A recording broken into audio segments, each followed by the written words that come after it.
Perfecto, entonces. Estamos estudiando los cálculos de clearance. Entonces recuerden, el clearance de inulina lo vamos a sacar como les enseñé, pero el resultado que me da ya está. Ese es el índice de filtración glomerular del paciente. En cambio, si me toca calcular el clearance de creatinina, el resultado que me da es el clearance de creatinina. Todavía no es el índice de filtración glomerular. Si yo quiero obtener realmente el índice de filtración glomerular, voy a calcular entonces, voy a hacer una corrección, que como les dije era el resultado del clearance, multiplicarlo por 1,73 dividido la superficie corporal del paciente. Y ahí realmente me da el índice de filtración glomerular. En el examen, el profe generalmente pide solo el clearance de creatinina, no pide que le digan el filtrado. Pero bueno, de última, en el PowerPoint que les preparé lo vamos a practicar por si les pide, pero hasta ahora nunca lo pidió. La fórmula que sí pidió, que siempre piden los exámenes, es esta otra fórmula para calcular el clearance de creatinina, que es la fórmula de Cockcroft y Gault. Recuerden que siempre lo ha pedido el profe. Con esta fórmula vamos a sacar el clearance de creatinina solo con datos como la edad y el peso del paciente y solo la creatinina en plasma. ¿En qué situaciones ustedes van a usar esta fórmula? Generalmente se usa cuando yo no puedo obtener una muestra de orina del paciente. ¿Por qué? A lo mejor porque tiene insuficiencia renal. Recuerden que un paciente que tiene insuficiencia renal no puede orinar mucho, entonces no puedo medir exactamente sus valores en orina. Entonces, fíjense que solo con la creatinina en plasma lo puedo hacer. Entonces, ¿cómo vamos a calcular el clearance de creatinina en base a esta fórmula de Cockcroft y Gault? Para el hombre vamos a hacer lo siguiente. 140 menos la edad por el peso dividido 72 por la creatinina en plasma. O sea, el 140 y el 72 siempre lo van a poner. Los datos que el profe le va a dar, por ejemplo, es la edad, el peso y la creatinina en plasma. Vamos a poner un ejemplo para que vean cómo podemos hacer el cálculo. Esperen que prendo mi... Esto sí, el profe ya lo ha pedido varias veces, así que lo vamos a practicar en otro momento, pero podemos hacerlo ahora con un paciente estándar, así nos damos cuenta a ver cómo se hace el ejercicio. Entonces recuerden, el clearance de creatinina según la fórmula de Cockcroft para el hombre, recuerden que era 140 menos la edad por el peso en kilogramos del paciente dividido 72 por la creatinina en plasma. Esta es la fórmula que yo les dije. Entonces, imagínense que lo vamos a hacer en un paciente estándar. Recuerden, un hombre de 70 kilos y de 1,70 m. Así que haríamos algo así. 140 menos la edad. Supongamos que este paciente estándar, como les dije, tiene 30 años. Paciente de 30 años es estándar. El peso, supongamos que tiene 70 kilogramos, por ejemplo, dividido 72, recuerden que se pone siempre, y hace un rato les dije que la creatinina en plasma es de 0,8 a 1,2 miligramos por decilitro. Supongamos 1 miligramo por decilitro, como para poner un valor intermedio, 0,8, perdón, a 1,4 dijimos que era. Vamos a poner, por ejemplo, 1,2. Entre 0,8 a 1,4 tenemos 1,2 miligramos por decilitro. Así que podemos hacer. Fíjense, tenemos entre paréntesis 140 menos la edad del paciente, que era 30 años, supónganse, por 70 kilogramos. Eso me da 7.700, por ejemplo. 7.700. Por otro lado, voy a tener 72 por 1,2, que era la creatinina en plasma, me da 86,4, por ejemplo. Esto por poner un ejemplo. Y finalmente hago ese cálculo. 7.700 dividido 86,4. Fíjense que me da 89,12. 89,12 mililitros por minuto de Clearen de creatinina. Por ejemplo, ¿está? El Clearen de creatinina, después, dice ahí, RT, no sé qué RT. Ahí está.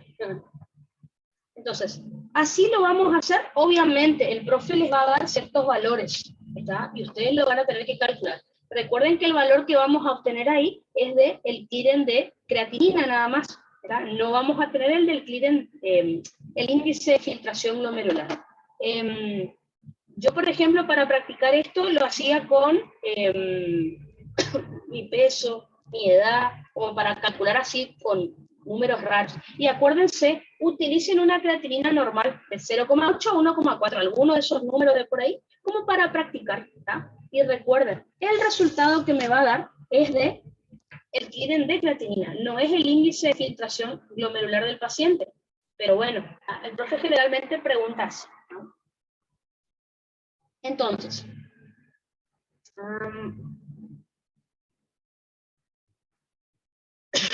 la vez que ha pedido esta fórmula de Cockcroft y Gaul, simplemente era para que ustedes marquen en el choice cuál era la correcta.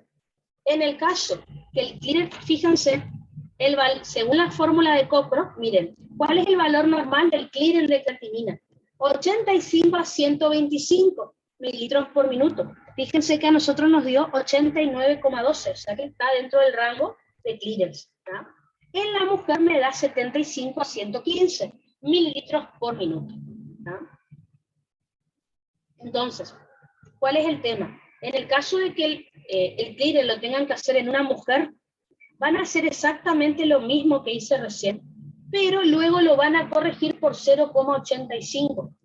¿Por qué? Porque la mujer tiene el 85% del Clearen que el hombre.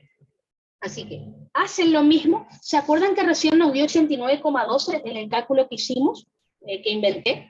89,12. Si ustedes lo multiplican por 0,85, me da 75,75 el Clearen de la mujer. ¿Ah?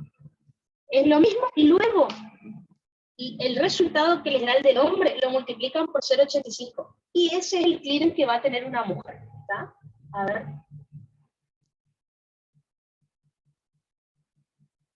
Aline me dice que no entiende lo que dice ese Clearen. El Clearen de creatinina me informa el Clearen de creatinina. Recuerden que tenemos que corregirlo para convertirlo en el índice de filtración glomerular. Una vez que tenemos el índice de filtración glomerular, sabemos cómo está la función renal del paciente. Así que el Clearen de creatinina, ¿qué te dice Aline? ¿Cuál es el Clearen de creatinina? Después lo corregís, lo convertís en índice de filtración glomerular y ahí tenés cuál es la función renal del paciente. Por eso le digo, el Clearen de creatinina no me informa nada, entre comillas, hasta que lo convierta en índice de filtración glomerular. Ahora, les comento cuál es la realidad. En realidad, el Clearen de creatinina sí me informa algo. ¿Por qué? Porque nosotros en las próximas clases vamos a ver insuficiencia renal. Entonces, como yo les decía, generalmente el Clearen de creatinina no lo tengo que corregir, porque depende del valor que me dé, vamos a ver si el paciente tiene insuficiencia renal o no. Y eso sería lo importante, digamos.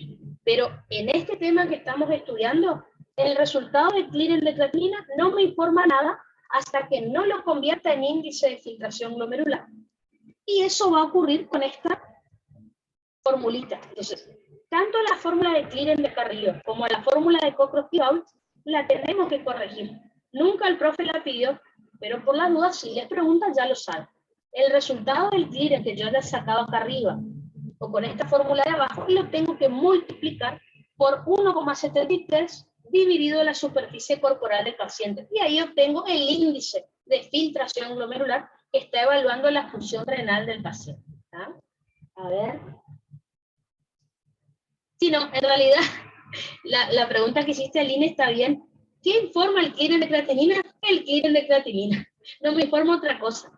Estaba bueno porque el de inulina me informa ya el índice, no tengo que corregir nada. El de creatinina me informa ese resultado, es el Clearen de creatinina. Si quiero saber cómo está el índice de filtración glomerular del paciente, lo corrijo. ¿Ah? ¿Alguna vez ha tocado hacer esto en un examen? No, corregirlo nunca. siempre el profe pide que calculen el clearance y en el choice marcan la correcta el resultado que les dio. Así que tienen que hacer el ejercicio y el resultado que les da, marcar la correcta, nada más. Nada más. Ahora, ¿qué otro clearance les ha tocado hacer en los exámenes? Últimamente, el profe está pidiendo mucho clearance de ácido paraminipúrico. Además, lo bueno que tiene este clearance es que me informa cómo está el flujo plasmático renal del paciente. Así que, ¿qué tenemos que saber del ácido paraminipúrico, o PAH? Tenemos que saber que es un anión orgánico, que ya lo hemos dicho en clases anteriores, no se produce en el cuerpo, fíjense que se inyecta por vía intravenosa también, y ya dijimos hace un rato, vuelvo hacia atrás, fíjense que el ácido paraminipúrico, el clearance, me da 500, esto sí lo vamos a ver enseguida, me da 585 mililitros por minuto. Así que como pueden ver, es un soluto que me da un valor mucho más alto que el de la inulina. ¿Qué habíamos dicho hace un rato? Que cuanto más yo me alejo hacia arriba, o sea, cuanto más alto el clearance, mayor al de la inulina, significa que más secreciona él. Fíjense este número, casi 600. Se nota, por este número que veo acá, que el ácido paraminipúrico se secreta muchísimo, aparte de la filtración, obviamente. Así que es lo que les digo acá. Fíjense, como vimos hace un rato, ¿cuáles son los procesos que realiza el ácido paraminipúrico? Se filtra, se secreta y se excreta. Por eso me dio un clearance mayor a 125, ¿no es cierto? En cuanto a su secreción, ya sabemos que en el túbulo proximal, si ustedes recuerdan, en la membrana vasolateral era por contratransporte con alfa-cetoglutarato y en la parte apical por contratransporte con cloro, ¿no? Esos son los dos, ambos transporte activo secundario.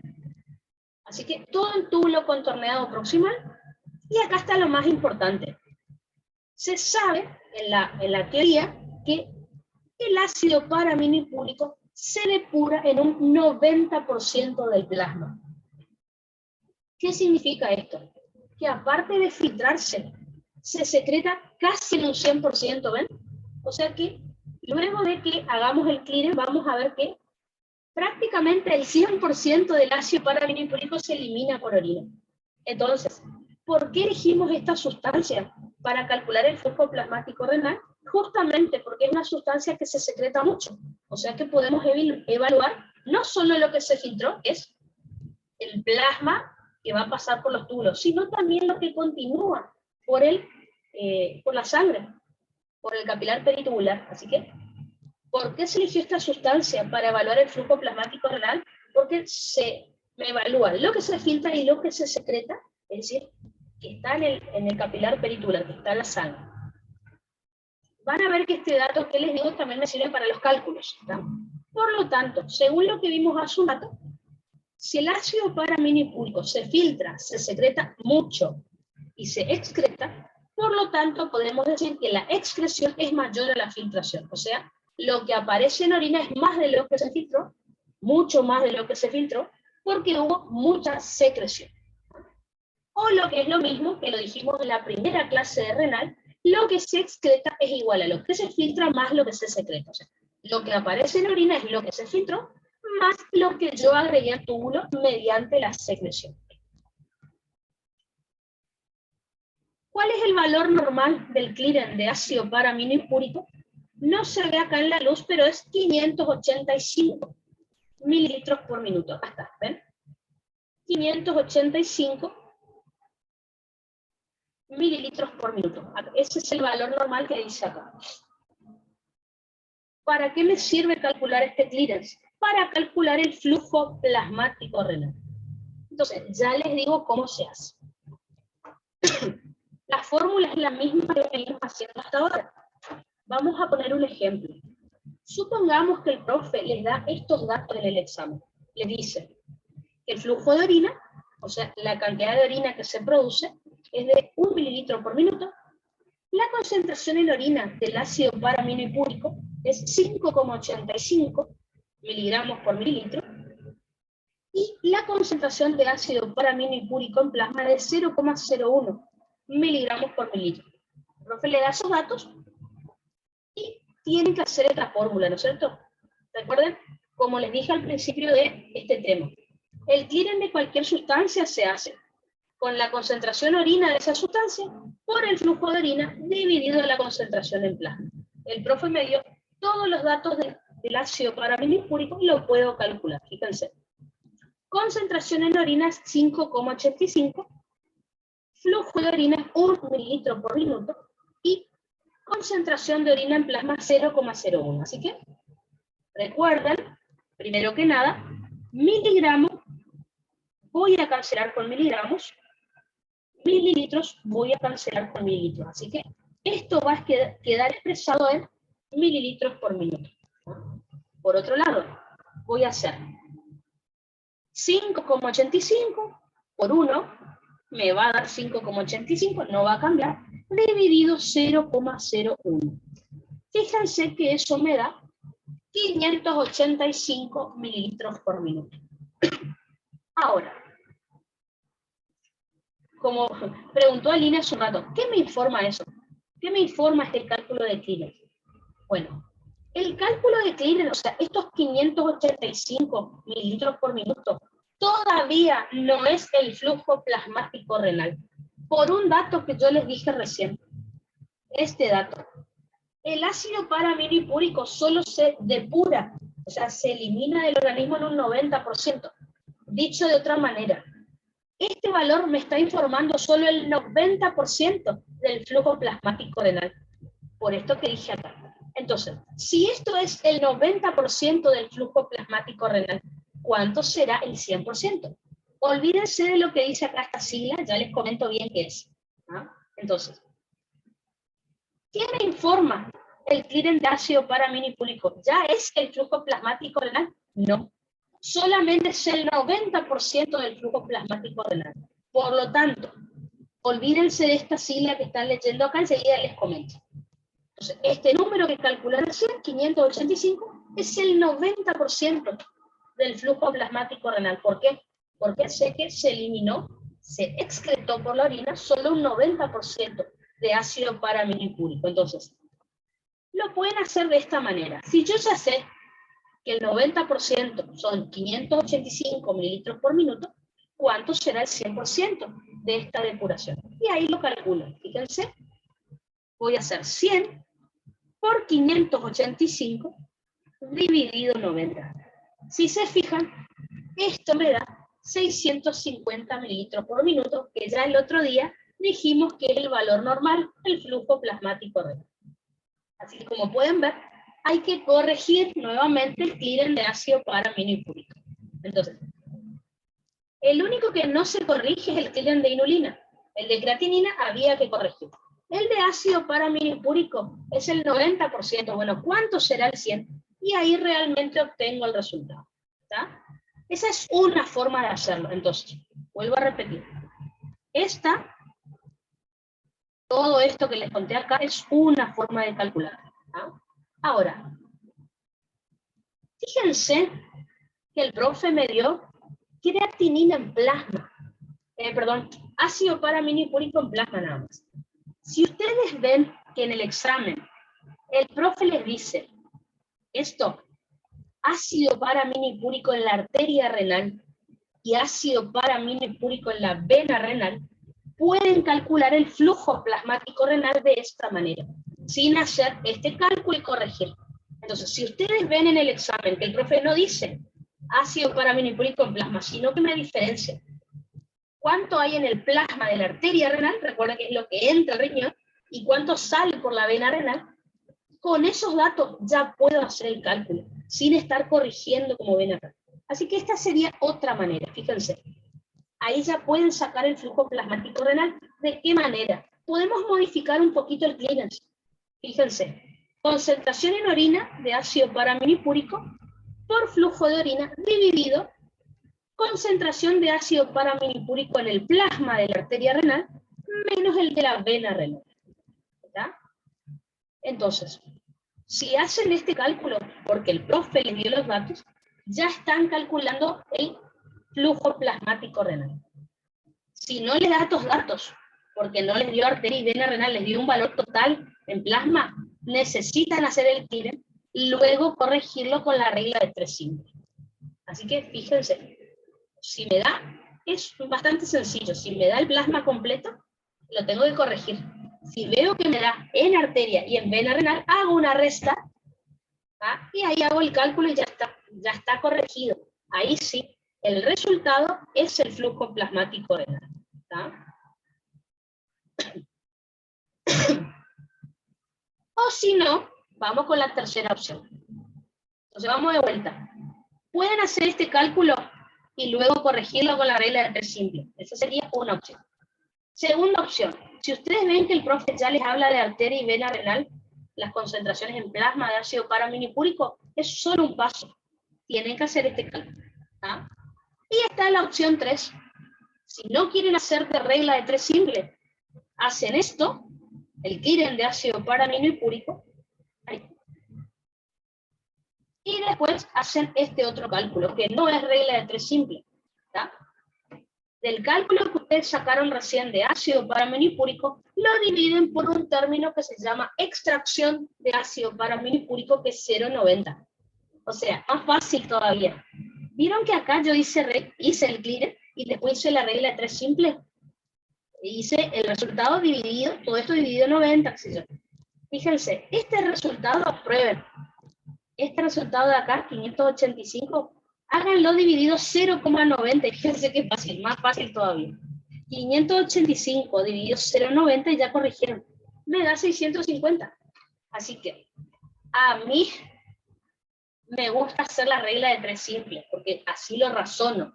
Pero si ustedes lo quieren hacer rápido, si quiero sacar el flujo plasmático renal, hago el clearance de ácido paraminipúrico y luego divido el resultado por 0,90 y me da ya el flujo plasmático renal. O si no, si ven que el profe en el examen les da arteria renal y vena renal, los valores del plasma, directamente ya lo pueden sacar sin corregir nada, ¿tá? Como está ahí. Así que ustedes elijan qué es lo que les conviene de acuerdo a lo que el profe pregunta. Justamente por esto vamos a hacer preguntas de examen, para que ustedes decidan qué fórmula van a usar. Eso lo vamos a ver. Ahora, seguramente se estarán preguntando, ¿qué dice acá? ¿Y qué diferencia hay con lo que dice acá? Entonces, el clearance de ácido paraminipúrico, como lo hemos aprendido a calcular, en realidad no me sirve para calcular el flujo plasmático renal. Me sirve para calcular el flujo plasmático renal efectivo, que después al corregirlo me da el flujo plasmático renal. Y ahí está lo confuso. ¿Qué diferencia hay entre el flujo plasmático renal y el flujo plasmático renal efectivo? Bueno, es bastante fácil. Es muy parecido cuando estudiamos shunt fisiológico en pulmón. La realidad es que del todo el plasma que entra a los riñones, solamente una parte va a la filtración. Hay otra parte que sirve para irrigar la cápsula renal y todo eso.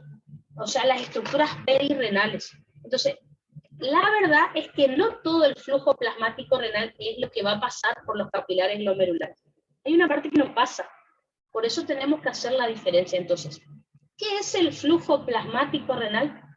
Es el volumen de plasma que pasa por los riñones por minuto. Ahora, de eso, ¿cuánto realmente va a participar de lo que se va a filtrar? Ahí hablaríamos de flujo plasmático renal efectivo, que es el volumen de plasma que pasa por las nefronas por minuto. Lo que va a pasar por el glomérulo, de eso va a haber cierta filtración. ¿Por qué les aclaro esto? Porque hay cierto volumen de plasma que no sirve para la producción de orina, no va a pasar por las nefronas, porque va hacia la cápsula renal y hacia la grasa perirrenal, que también necesita irrigación. Así que, por eso el flujo plasmático renal es un 10% mayor, más alto, que el flujo plasmático renal efectivo. Por eso miren acá, 585 mililitros por minuto me mide el flujo plasmático renal efectivo. Si yo a eso lo corrijo en un 100%, tengo el flujo plasmático renal real, dijo el profe en clase. ¿tá? Lo que va a pasar por todos los riñones, incluida la cápsula y la grasa perirrenal. Tengan cuidado porque el profe pregunta esto, ¿tá? Así que, vamos de vuelta. La pregunta que hizo Aline hoy, ¿quién me está calculando el clearance de ácido paraminipúrico? El flujo plasmático renal efectivo. O sea, saquemos lo que va a la cápsula perirrenal, lo que va a la grasa perirrenal, porque eso obviamente no se filtra, no se secreta, irriga a otros tejidos. Ahora, yo lo tengo que corregir para saber la realidad, digamos. Es decir, el 100% que el flujo plasmático renal verdadero, vamos a decirlo así para que se entienda mejor, el de todo el riñón, incluyendo a las cápsulas, la grasa perirrenal, ¿no?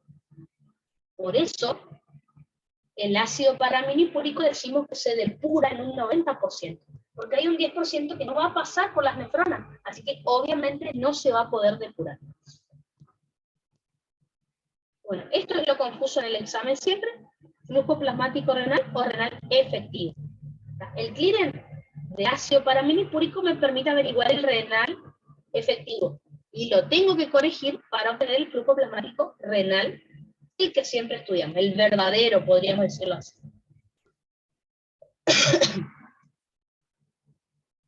Así que les mostré más o menos cómo se calcula, pero después les quiero enseñar situaciones para ver qué hacen ustedes. Como que de todos estos ejercicios que les estoy enseñando, ¿qué van a usar? Que es lo más importante, ¿no? Perfecto, entonces. Finalmente, estos dos cálculos que les voy a enseñar, en el recuperatorio, creo, sí, me parece que en la ERA o en el RECU, el profe ya lo ha tomado, porque dentro de todos son cálculos fáciles. Estoy hablando del clearance osmolar y del clearance de agua libre. Ambos cálculos los tengo que utilizar juntos. Vamos a ubicarnos donde estábamos. Fíjense, el clearance osmolar y el clearance de agua libre, ambos juntos, me sirven para saber si la orina que está emitiendo el paciente es diluida o concentrada. Les pregunto, a ver si me saben decir. Sin mirar, sin calcular estos datos, ¿puedo saber si la orina del paciente es concentrada, por ejemplo? ¿Cómo lo puedo saber?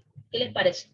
¿Necesito hacer estos cálculos para saber si la orina de un paciente es concentrada? ¿Qué me contestarían a eso? Perfecto. Me dice Thais por el color y Flor también. Estos cálculos parecen como, ¿para qué? ¿Para qué hay que hacer? Si el paciente me trae la orina, yo miro, hay poco volumen, bien amarilla, el olor es bien penetrante y está concentrada, no hay mucho más que decir. Pero bueno, vamos a suponer que yo no vi la orina del paciente y que tengo que hacer esto, ¿no? La realidad es que no se hace, ¿no? ¿Por qué? Porque yo miro la orina y digo, no, esto está re diluido, esto está re concentrado, sin necesidad de hacer ningún cálculo. Pero bueno, en el examen entra, así que lo vamos a hacer, ¿ah? Aline pregunta si el flujo plasmático renal efectivo sería sin irrigación de la cápsula. Exactamente, Aline. ¿Por qué? La pregunta sería, ¿por qué el ácido paraminipúrico no se elimina del cuerpo en un 100%? Porque hay una parte del ácido paraminipúrico que va a la cápsula, que va a la grasa perirrenal. Así que ese es el 10% que no pasa por las nefronas. Por eso, el flujo plasmático renal efectivo, justamente el que no, si sacamos lo que es cápsula y grasa perirrenal, es lo que sí va a las nefronas. Ahora, si quiero saber el del riñón completo, incluida cápsula y grasa perirrenal, eso es el flujo plasmático renal, ¿tá? A ver, de nada, de nada. Entonces, están viendo que el cálculo que les voy a enseñar es una pérdida de tiempo. No para el examen, porque esto se retoma. Me refiero a pérdida de tiempo para médico, podríamos decir. ¿Por qué? Porque yo miro el color de la orina del paciente cuando me la trae a la consulta y digo, che, esto está rediluido, esto está reconcentrado. Listo. Pero bueno, veamos entonces, ¿qué es el clearance osmolar?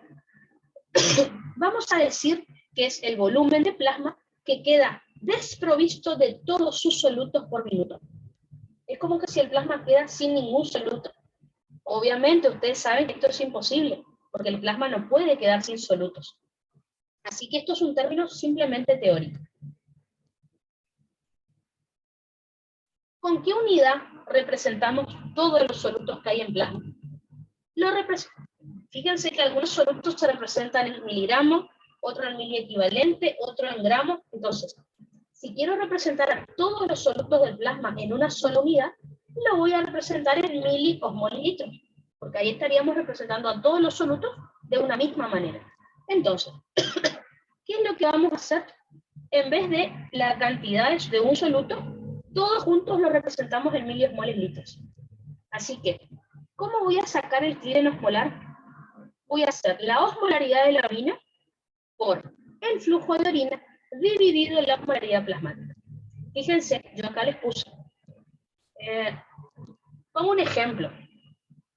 Supongamos que tenemos una orina que tiene una osmolaridad de 600 miliosmolilitros, por inventar un número. Ya vamos a estudiar que la osmolaridad de la orina puede ir de 50 a 1400 miliosmoles, puede variar mucho. Entonces, pongo un ejemplo, después si quieren probamos con otro.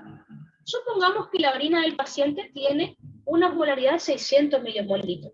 Hagamos el cálculo entonces. Tengo 600 miliosmolilitros de osmolaridad urinaria por 1 mililitro por minuto de flujo de orina, dividido en la osmolaridad del plasma normal, que ustedes saben que es 300 miliosmoles. Así que hago 600 por 1, me da 600, dividido 300. Esto me da 2 mililitros por minuto. ¿Qué me informa eso? Nada. No me informa nada. ¿Por qué? Porque tengo que completar el cálculo. ¿De qué manera? Tengo que sacar el clíren de agua libre. O sea, este resultado, ¿qué me dice? Ni idea. Nada, porque necesito hacer el cálculo siguiente, que es el clíren de agua libre. O sea, el clíren osmolar no sirve para nada solo. Entonces, el clíren de agua libre es para terminar el cálculo de clíren osmolar, me sirve para averiguar, ahí sí, si la orina del paciente es diluida o concentrada. El clíren de agua libre es una resta entre el flujo de orina menos el clíren osmolar. Y dependiendo del resultado que me dé, ahí saco mis conclusiones. Entonces, recordemos, recién les dije que el flujo de orina es 1 mililitro por minuto. Usamos el mismo valor acá. Menos el clíren osmolar, que por ejemplo recién les dije que es 2. Entonces hago 1 menos 2. Fíjense que me da menos 1 mililitro por minuto. Y acá está lo más interesante. No le digan esto al profe, ustedes acuérdense. El signo me indica cuánta agua hay. No le digan así al profe, por favor, porque está mal dicho. Menos 1 significa menos agua, poca agua. Entonces recuerden, ¿qué orina tenía poca agua? La concentrada. Si el signo me da positivo, el más significa más agua, mucha agua.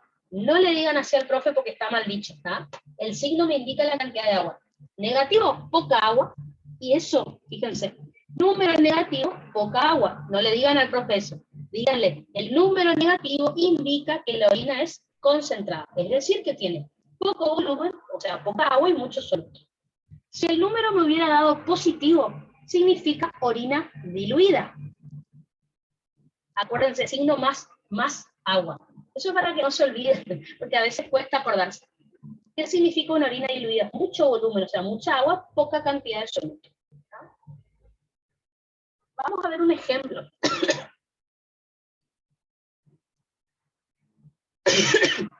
Un paciente, fíjense que por eso el cálculo este no sirve para mí. Un paciente tiene una osmolaridad de 50 miliosmoles. Les pregunto a ustedes, ¿qué opinan? Si yo les dije que la osmolaridad va de 50 a 1400, 50 de osmolaridad, ¿les parece alto o bajo? ¿Qué opinan? Sin hacer el cálculo, ¿qué les parece? Y 50 es menor a 300 que lo del plasma. Está re baja la osmolaridad. Necesito hacer el cálculo para darme cuenta que si la orina tiene baja osmolaridad es porque está diluida. Y no necesito.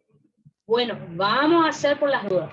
Entonces, en vez de para probar, para que vean que es cierto lo que digo. Entonces, la verdad que estos cálculos no sirven, pero bueno, vamos a suponer que en vez de 600, por ejemplo, el profe les dice en el examen, el paciente tiene una orina de 50 miliosmoles.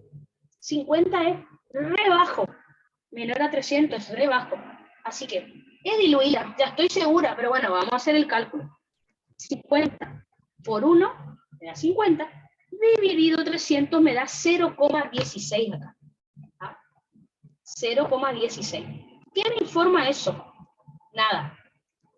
Tengo que sacar el clíren de agua libre, así que voy a hacer 1 menos 0,16. Fíjense que me da 0,84. 0,84 no tiene signo, así que es más 0,84. ¿Qué significa más? Mucha agua, orina diluida, ¿ven? Pero necesité hacer el cálculo para saber que si la orina tiene baja osmolaridad porque tiene mucha agua, y si tiene alta osmolaridad porque tiene poca agua. Si hay poca agua, los solutos se concentran. Si hay mucha agua, los solutos se diluyen. Es fácil, pero bueno, el profe quiere el cálculo, ¿no? O sea, hay muchas maneras de saber si la orina del paciente es diluida o concentrada sin hacer esto. Pero bueno, el profe en el examen les pide, ¿no?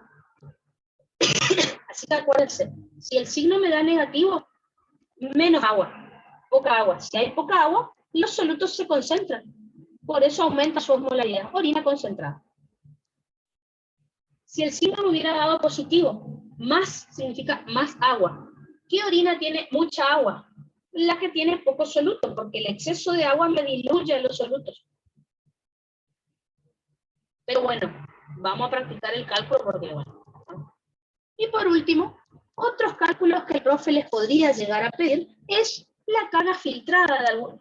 O sea, qué cantidad de sustancias se filtra en los riñones, o cuánto se excreta, o cuánto se reabsorbe, o cuánto se secreta. O sea, de cada sustancia le puede pedir la carga filtrada, la carga excretada, la carga reabsorbida o la carga secretada. ¿Y cuál es la buena noticia? Que son las mismas unidades que para calcular clearance. Entonces, imagínense. Supongamos este ejemplo. El profe le da estos valores de clearance de inulina. Con estos tres valores que ven acá, más el índice de filtración, ustedes pueden sacar los cálculos que yo les dije recién. Son los mismos datos, fíjense. Concentración en orina, concentración en plasma, flujo de orina e índice de filtración. Con estos mismos 4 datos que están acá, puedo sacar lo que les voy a mostrar ahora. ¿Ven? Lo mismo. Por eso, digamos que no tienen que aprender cosas nuevas. Fíjense. Uno de los términos que vamos a ver es carga filtrada. El profe en la clase le llama tasa de filtración. ¿Está? No de filtración glomerular, tasa de filtración de un soluto. ¿Qué es entonces la carga filtrada o la tasa de filtración? Vamos a decir que es la concentración de cualquier soluto que se filtra en los riñones por minuto. El profe les puede decir, bueno, ¿cuál es la carga filtrada de glucosa, por ejemplo? ¿Cuál es la carga filtrada de inulina? Para eso le va a tener que dar los valores. ¿Ah? Entonces, carga filtrada es igual al índice de filtración glomerular por la concentración en plasma de esa sustancia que ustedes quieran saber. Vamos a poner un ejemplo. El índice de filtración glomerular es 125 mililitros por minuto.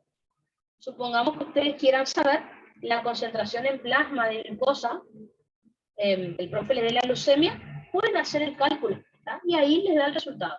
¿Tá? Era lo mismo que transporte máximo en el caso de la glucosa, mismo valor, índice de filtración por la concentración en plasma. Es la misma fórmula que nos permitió calcular transporte máximo.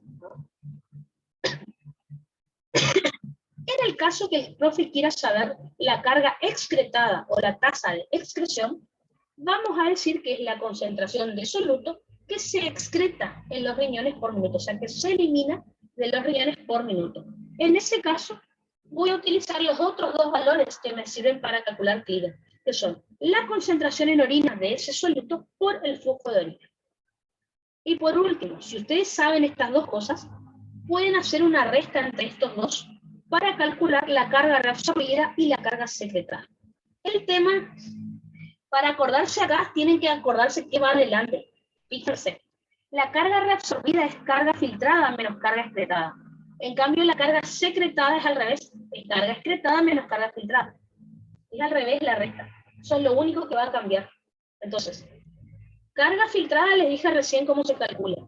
Carga excretada también les dije recién cómo se calcula. Si hacen resta entre esos dos, obtienen los otros dos parámetros. Fíjense. En el caso de la carga reabsorbida o tasa de reabsorción, vamos a decir que es la concentración de soluto que se reabsorbe en los riñones por minuto. Recuerden, para que se acuerden el cálculo, ¿qué va adelante? ¿Cuál de los dos parámetros? El que está en mayor cantidad. Entonces, recordemos, si una sustancia se reabsorbe, acuérdense que lo que aparece en orina es menos de lo que se filtró. Eso lo dijimos en la primera clase de renal. Por lo tanto, ¿ven? Lo que se filtró es más alto. Lo que aparece en orina es más bajo. Por eso se hace carga filtrada menos carga excretada. ¿De dónde saco esos números? Lo podemos calcular como recién les dije.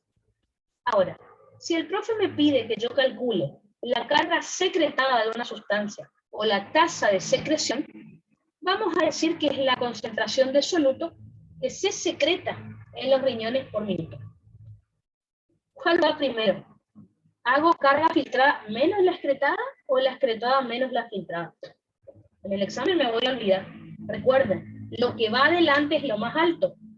Si una sustancia se secreta, que es lo que quiero averiguar, lo que aparece en orina es más alto que lo que se filtró.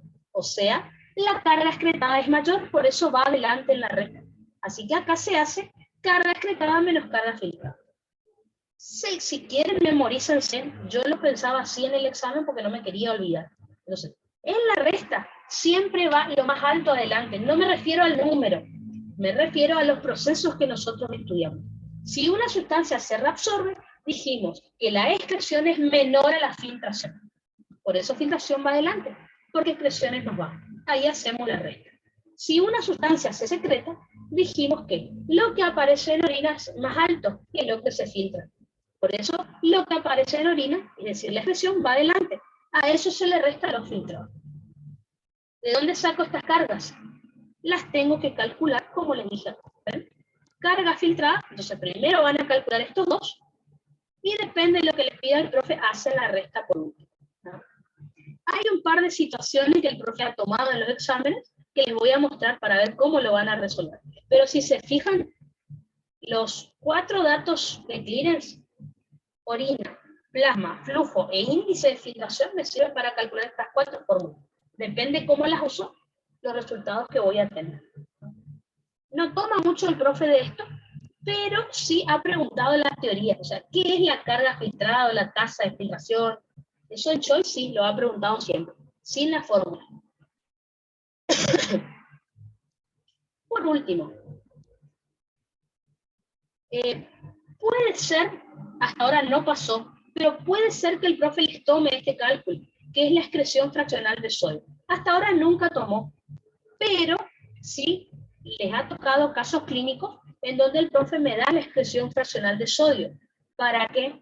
Para que yo le diga al profe qué causa de insuficiencia renal aguda tiene el paciente. Así que en el examen a ustedes les va a servir este término para averiguar cuál es la causa de la insuficiencia renal que ya vamos a estudiar. Entonces, ¿qué es la excreción fraccional de sodio? Vamos a decir que es la cantidad de sodio que excreta el cuerpo a través de la orina, comparada con la cantidad filtrada y reabsorbida por el riñón. ¿Cómo hacemos este cálculo? Necesito saber la concentración urinaria de sodio y creatinina y la concentración plasmática de sodio y creatinina, ambas. O sea, comparo el sodio con el valor de filtración, digamos, que tiene el riñón normal. Por eso lo de la creatinina. Entonces, fíjense, ¿cómo se saca la excreción fraccional de sodio? Sodio en orina por creatinina en plasma, dividido sodio en plasma por creatinina en orina. Es al revés, ¿ah? Sodio en orina por creatinina en plasma, dividido sodio en plasma por creatinina en orina. Se van a cancelar todas las unidades, así que esto, perdón, acá está mal. Me faltó algo, corrija. De la fórmula que les dije, por 100, me faltó acá porque tiene que ser en porcentaje. ¿Ah? Me faltó algo acá. Por 100, así es la fórmula. Vuelvo a repetir. Excreción fraccional de sodio es concentración de sodio en orina por concentración de creatinina en plasma, dividido concentración de sodio en plasma por concentración de creatinina en orina. Los valores que tienen que dar el orden. Finalmente, una vez que hago esto por 100, ahí obtengo el valor en porcentaje. ¿Está? Ya les voy a... vamos a practicar estos cálculos para que les quede bien claro. ¿tá? Siempre por 100, acá me olvidé de anotar, y el valor está expresado en porcentaje. Ahora, ¿cuál es el valor normal? Y acá está lo más importante. ¿Cuál es el valor normal de la excreción fraccional de sodio? Es menor al 1%. Lo digo más fácil. En una persona sana que no comió mucho sodio, persona sana que no come mucha sal, normal digamos, del 100% de sodio que se filtra en los riñones, menos del 1% se elimina por orina. Eso es lo que le estoy diciendo, ¿tá? Así que del 100% de sodio que se filtra, solo menos del 1% lo termino excretando por la orina. Porque como ustedes saben, el sodio es un electrolito muy importante para el cuerpo, ¿no? Para potencial de acción, para contracción. Entonces, ¿puede ser que en un paciente sano sea 1% o más? Sí, pero si el paciente come mucha sal, entonces un día que el paciente come mucha sal, puede ser que me dé más alto. ¿Por qué? Porque obviamente toda esa sal que yo comí la quiero eliminar del cuerpo para mantener la natremia. Ahora, si el paciente no comió sal y aún así me da alto, mayor al 1%, significa que, dependiendo del valor, puedo averiguar la causa de la insuficiencia renal aguda que tiene el paciente. Ya vamos a estudiar aparte insuficiencia renal aguda, pero les adelanto. Yo les había comentado más o menos que un paciente con insuficiencia renal orina poco. Entonces imagínense, si una persona está orinando muy poco, no puede eliminar los desechos y las sustancias tóxicas que puede tener el cuerpo, ¿no? Desechos, drogas, y eso queda acumulado en el cuerpo y produce daño. Por otro lado, el paciente no puede eliminar agua, y el agua se empieza a acumular también, y también hace mal, ¿tá? Así que ya vamos a ver eso. Entonces, dependiendo del valor que me dé la excreción fraccional de sodio, puedo averiguar cuál es la causa de la insuficiencia renal aguda del paciente. Y les adelanto esto, pero ya lo vamos a estudiar aparte. Ya vamos a ver que la insuficiencia renal aguda puede ser prerrenal, renal o posrenal. Por ejemplo, les adelanto. Prerrenal significa que el problema no es en el riñón, significa que al riñón le está llegando poca sangre, por algún motivo. ¿Conocen alguna causa que pueda provocar que al riñón le llegue poca sangre? ¿Qué les parece? De lo que estudiamos, no importa, ya lo vamos a estudiar, ya les voy a explicar. ¿Alguna causa que haga que le llegue poca sangre al riñón? De manera patológica, obviamente. ¿Cuál podría ser esa causa? O varias, no hay problema. A ver, me dicen, perfecto, hipotensión, me dice Thais. Claro, podría ser un shock, por ejemplo, donde la presión está baja. Claro, entonces, por ejemplo, un shock hipovolémico, el que ustedes quieran, me puede llevar a insuficiencia renal. ¿Qué pasa si el paciente tiene una hemorragia? Claro, al haber menos sangre en el cuerpo, llega menos sangre al riñón. No sé, hipotensión, como dijo, deshidratación podría ser. O sea, el problema no es el riñón. El riñón, ¿por qué no está funcionando bien? Y porque le llega poca sangre. Por eso es prerrenal. No es necesario que anoten esto, ya lo vamos a estudiar. Yo solo para mostrarles lo de la excreción fraccional. Entonces, en el paciente que tiene insuficiencia renal aguda, prerrenal, o sea, el problema es disminución del flujo sanguíneo al riñón por alguna enfermedad, puede ser insuficiencia cardíaca. Si el corazón no bombea bien, no le va a llegar poca sangre al riñón, no le va a llegar sangre al riñón. En este caso, el sodio en la orina suele estar por debajo de los 20 milimoles por litro. Eso también se suele mirar. Y fíjense, la excreción fraccional de sodio es menor al 1%. O sea, me da como la normal, por ejemplo, pero el paciente tiene una insuficiencia renal.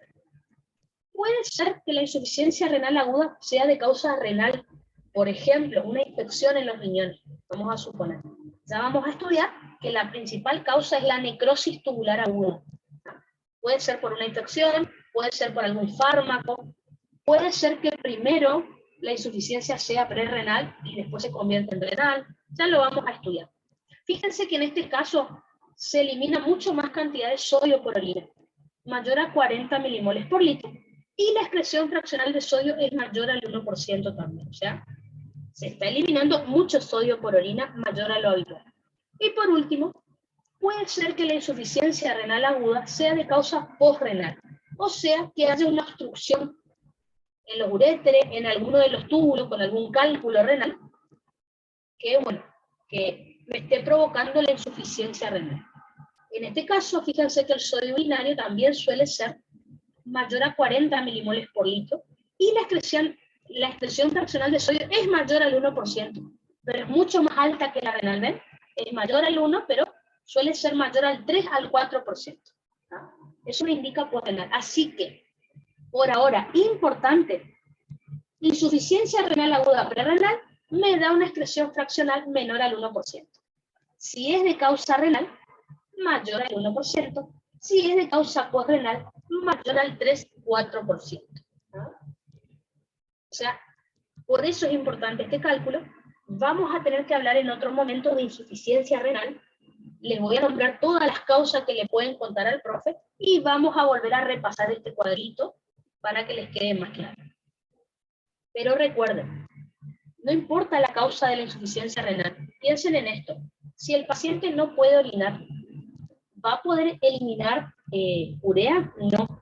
Por eso la urea, fíjense cómo aumenta en sangre. ¿Va a poder excretar, va a poder secretar creatinina el riñón si no funciona? No. Por eso fíjense cómo aumenta la creatinina en sangre, en plasma. ¿Va a poder orinar el paciente? Dijimos que en la insuficiencia renal orina poco. Fíjense cómo está el flujo de orina. Muy bajito. Menor a 1 mililitro por minuto. Y esto es lo que quiero que tengan cuidado. En una insuficiencia renal, la creatininemia está aumentada, pero el clearance de creatinina está bajo. Traducción. Si el riñón no está funcionando, no podemos excretar creatinina. Por eso está baja, ¿no es cierto? No podemos depurarla, eliminarla del cuerpo. Por eso el clearance está bajo. Y la creatinina se acumula en sangre. Por eso está alta en sangre. Así que siempre, creatininemia siempre es opuesta al clearance de creatinina. Si aumenta creatininemia es porque disminuye el clearance. ¿Ah? Si disminuye creatininemia es porque aumentó el clearance. Siempre, o sea, no tienen que confundir esos términos, a eso me refiero. ¿Ah? Perfecto, entonces.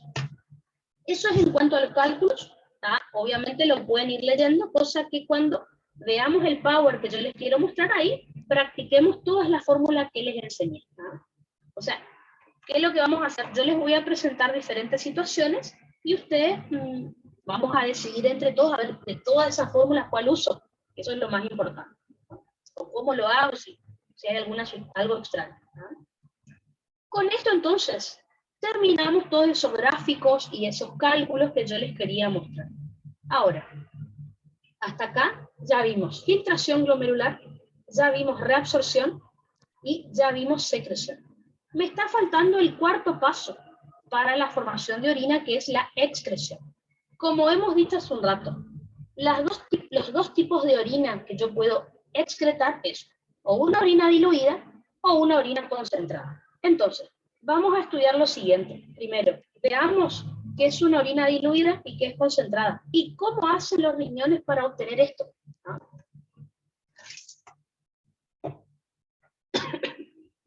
A ver, espérenme que creo que era la clase que sigue ya eso. Sí, clase 6 ya era.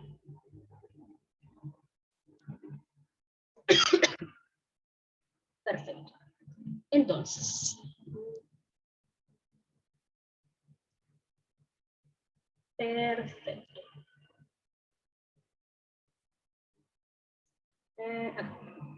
Entonces, recuerden, ya vimos todo reabsorción, ya vimos todo filtración glomerular, ya vimos reabsorción, ya vimos secreción, ya vimos todos los cálculos que teníamos que saber.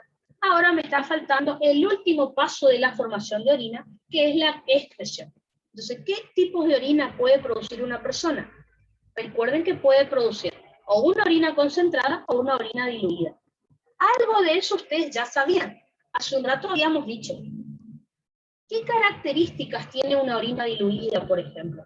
Dijimos que tiene mucha cantidad de agua, es decir, mucho volumen. Mayor a 1,5 litros. Recuerden que lo normal del flujo de orina es 1,5 litros por día. ¿Tá?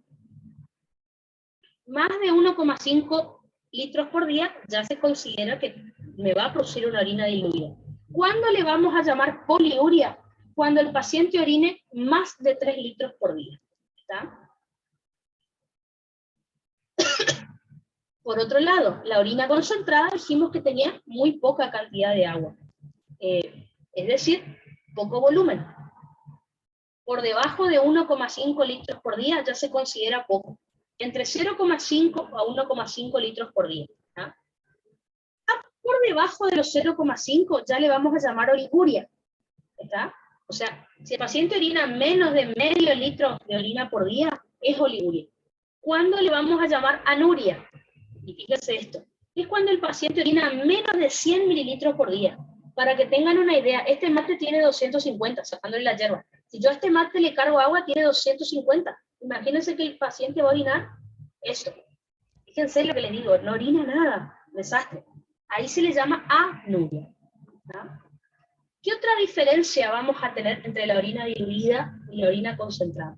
En la orina diluida dije que había mucha agua, por lo tanto hay poco soluto, es decir, con baja osmolaridad. Suele ser entre 50 a 300 miliosmoles litro de osmolaridad. En cambio, en la orina concentrada había poca agua y por lo tanto mucho soluto, es decir, mucha osmolaridad, entre 300 a 1400 miliosmoles litro. Así que, como pueden ver, la osmolaridad de la orina puede ir desde 50 miliosmoles litro cuando está súper diluida hasta 1400 miliosmoles litro cuando está súper concentrada. Esos son los dos extremos, de 50 a 1400. Después recuerden, hace un ratito les dije que para saber que una orina era diluida, el clearance de agua libre me debería dar un número positivo, que significaba más agua, ¿no es cierto? En cambio, si yo saco el clearance de agua libre, que hace un rato les mostré, si me da un número negativo, digo que la orina está concentrada. Hace un rato en el chat me dijeron que ustedes identificaban la orina por el color, si era diluido o concentrado. Fíjense que la orina concentrada, seguramente ustedes recordarán que al tener mucho más soluto y poca agua es más amarilla. Su olor es más amoniacal, digamos, tiene más olor a amoníaco. Por otro lado, la orina diluida es como hay más agua, se diluyen los solutos y el color no es tan amarillo, el olor prácticamente no es tan penetrante, no tiene mucho olor a orina, por ejemplo, ¿no? Así que está bien si decimos por el color. Bueno, ya vamos a ver las características de la orina, físicas y químicas, y ahí podemos repasar. Ahora, la pregunta es, ¿qué hacen los riñones para producir una orina diluida? Necesito averiguar qué es lo que hacen en todo el túbulo. Por otro lado, ¿qué hacen los riñones para obtener una orina concentrada?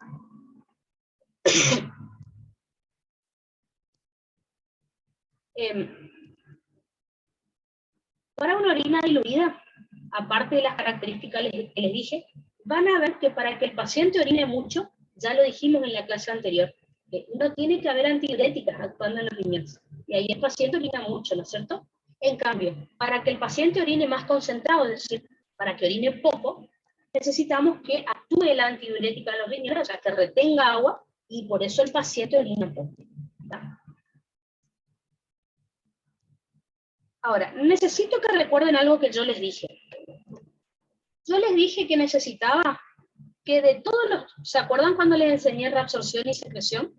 Yo les dije, en cada túbulo, ¿qué porcentaje de agua y de sodio se reabsorbía? Porque les dije, necesito que sí o sí se aprendan esto, porque en otra clase me va a servir. Bueno, en esta clase me va a servir. Entonces, ¿qué es lo que vamos a hacer a continuación? Vamos a repasar los porcentajes de agua y sodio que se van a reabsorber en todos los túbulos que yo ya les estuve explicando. ¿Para qué? Para que veamos cómo varía la osmolaridad dentro del líquido tubular a lo largo de esos túbulos. Y eso me va a permitir saber luego cuánto va a orinar el paciente, si va a orinar mucho o va a orinar poco. Para eso ustedes tienen que saber algo que ya lo dimos en primera. Pero lo vamos a repasar, así que no se preocupen. Entonces, en un rato yo les voy a hacer una esquemita donde les voy a explicar cómo va variando la osmolaridad dentro de los túbulos. Para eso tenemos que recordar lo siguiente. Si en alguno de los túbulos que yo les voy a explicar enseguida, ustedes ven que se absorbe la misma cantidad de agua que de sodio, eso me va a dar como resultado un líquido isoosmótico. ¿Qué significa un líquido isoosmótico? Que tiene la misma osmolaridad que el plasma, o sea, 300 milimoles litro. O sea, si yo en un túbulo ustedes ven que reabsorbo el mismo porcentaje de agua que de sodio, lo que queda en el túbulo va a seguir teniendo la misma osmolaridad, porque reabsorbí agua y sodio en la misma proporción. Como cuando vimos soluciones isotónicas en primer era. Así que, como ya lo vimos, creo que no les va a costar mucho, ¿no? Por otro lado, en alguno de los túbulos que yo les voy a explicar enseguida, vamos a ver que a veces se reabsorbe más sodio que agua. Entonces, si yo a un túbulo le saco sodio, en el túbulo va a quedar mucha agua. Por lo tanto, ese líquido se va a convertir en hiposmótico, o sea, va a estar más diluido. ¿Qué significa que un líquido es hiposmótico? Que tiene menor osmolaridad que el plasma, o sea, menor a 300 milimoles litro. Y finalmente, en alguno de los túbulos que yo les voy a explicar enseguida, vamos a ver que se absorbe mayor porcentaje de agua que de sodio. Entonces, si yo a un túbulo le saco agua, el soluto que queda se va a concentrar, va a parecer que está más aumentado. Y por lo tanto, ese líquido se va a volver hiperosmótico o más concentrado. ¿Qué significa un líquido hiperosmótico? Que tiene mayor osmolaridad que el plasma, o sea, mayor a 300 milimoles litro. Entonces, solo les puse esto acá para que no se olvide. De todas maneras, ahora les voy a ir explicando de vuelta lo que dije recién. Entonces, vamos a suponer que el profe en el oral les dice, háblame de la orina diluida. ¿Qué es lo primero que van a hacer? De acuerdo al cuadrito que vimos recién, le van a decir al profe, por ejemplo, bueno, profe, una orina diluida es aquella que tiene mucha agua, poco soluto, todo lo que sea. Para que se obtenga esta orina diluida no tiene que haber antidiurético actuando, el clearance de agua libre me da un número positivo, etc. Bueno, ahora, ¿cómo se obtiene esa orina diluida? Para eso necesitamos saber todos los porcentajes de sodio y agua que se reabsorben en cada túbulo, y eso yo ya se los dije, ahora les voy a volver a recordar. Ya lo estuvimos viendo en cada túbulo el otro día. Así que, vamos a ir a nuestro pizarrón y repasar solo agua y sodio. No me interesan los demás solutos por ahora. Entonces, recuerden que lo que yo les estoy por explicar es cómo se diluye la orina, ¿tá? Así que vamos a poner acá si no se olviden. Lo que les estoy por enseñar es dilución de orina. ¿Qué es lo que vamos a tener que dibujar? Vamos a tener que dibujar toda la nefrona. Obviamente más fácil, ¿no? Pero bueno. Entonces, vamos a dibujar el glomérulo, ¿tá? Y vamos a dibujar toda la nefrona, ¿tá? Vamos a hacerla así a lo largo, no como realmente va ubicada. Así que, esta noche cuando duerman van a soñar que una nefrona así les persigue en un bosque. ¿tá? Esta va a ser su pesadilla, porque parece como una víbora o algo. Así que acá tenemos la nefrona, fíjense, acá tengo el glomérulo, que ya vamos a ver qué pasa ahí. Vamos a suponer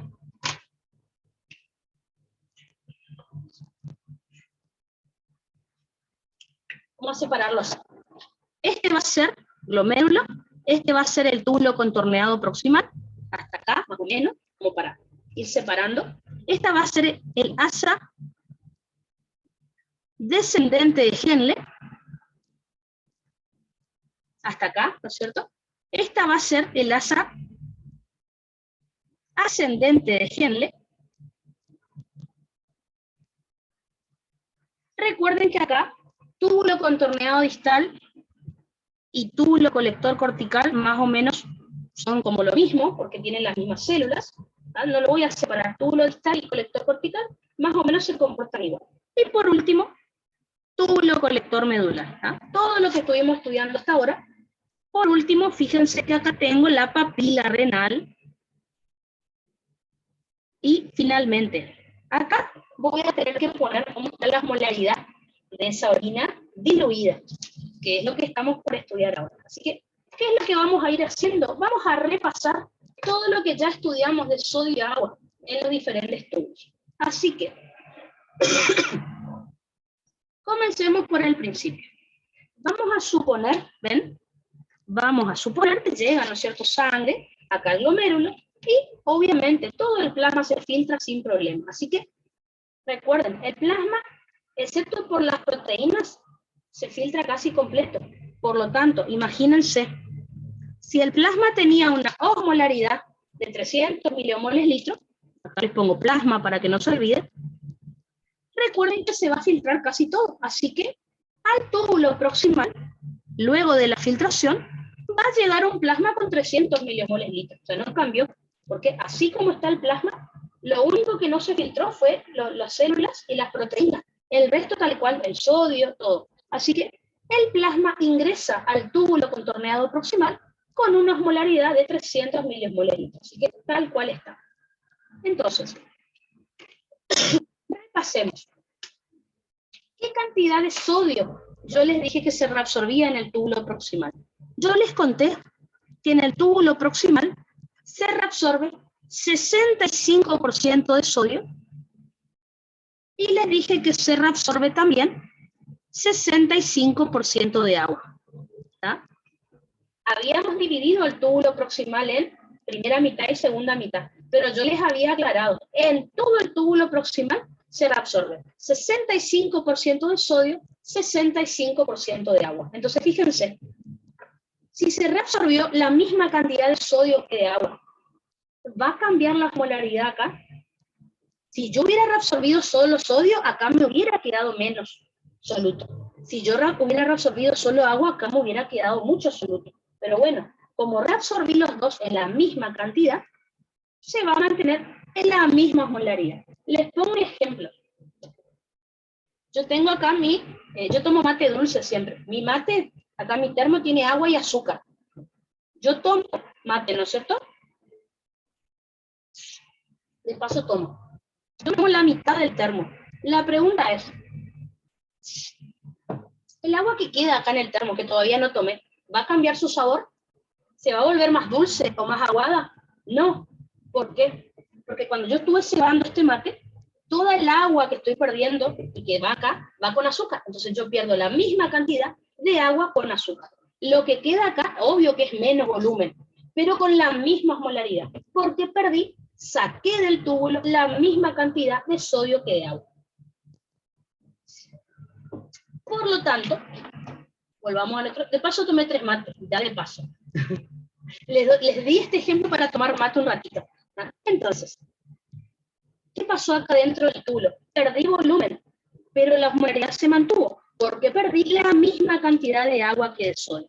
Así que, a lo largo del túbulo proximal, la osmolaridad se va a seguir manteniendo en 300 milimoles litros. Y de esa manera voy a pasar al asa de Henle.